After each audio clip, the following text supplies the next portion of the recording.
ज्वलंत मुद्दा पर हम आप लोगों को बुलाए हैं यहाँ। आप सभी अवगत है कि राज्य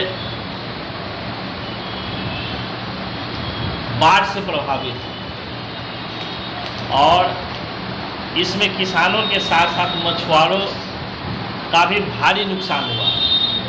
मछुआरों के द्वारा पाली गई मछलियाँ इस बाढ़ में बह गई। जब इंसान का ठिकाना नहीं रहने का तो मछुआरों के तालाब का क्या ठिकाना रहे।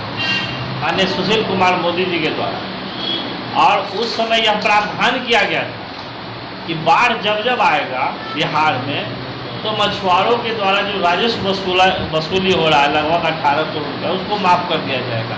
जो प्रखंड में जो जिला बाढ़ से प्रभावित होगा उसका राजस्व माफ़ हो जाएगा।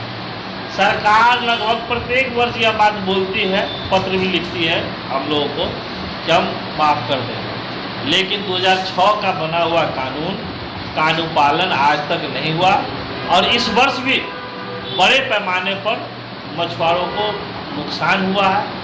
उसका हम सरकार से मांग करते हैं कि आप राजस्व माफ़ कीजिए मछुआरों को, नहीं तो मछुआरे बेमौत मारे जाएंगे। आज मत्स्य जीवी सहकारी संघ कॉर्पोरेट नोडल एजेंसी थी।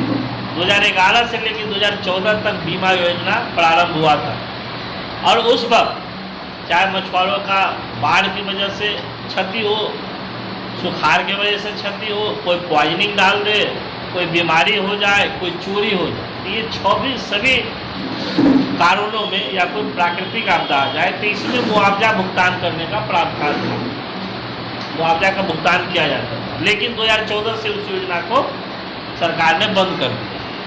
नतीजा अगर वह योजना चलते रहती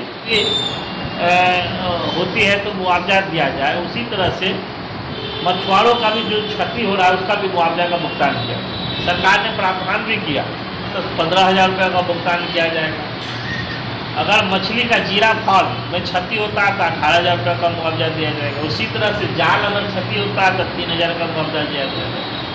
लेकिन विगत कई वर्षों से उस योजना का भी लाभ मछुआरों को, बिहार के मछुआरों को नहीं मिल रहा है और आज मछुआरे हतोत्साह हो रहे हैं। और इस बात का प्रमाण है कि बिहार में बाढ़ आई है क्योंकि माननीय मुख्यमंत्री खुद हवाई सर्वेक्षण कर रहे हैं और हवाई सर्वेक्षण के बाद उन्होंने समीक्षा बैठक भी किया और निर्देश नहीं दिए कि भाई मछुआरों का राजस्व को माफ़ करना है और उसको ये देना। हम लोगों ने इसके लिए प्रधानमंत्री को पत्र लिखा है, मुख्यमंत्री को पत्र लिखा है, मत्स्य मंत्री को पत्र लिखा है, आपदा प्रबंधन मंत्री को पत्र लिखा और उप मुख्यमंत्री को भी पत्र लिखा और सभी जगह से यही आश्वासन आ रहा है कि हम करेंगे, इस बार जरूर करेंगे।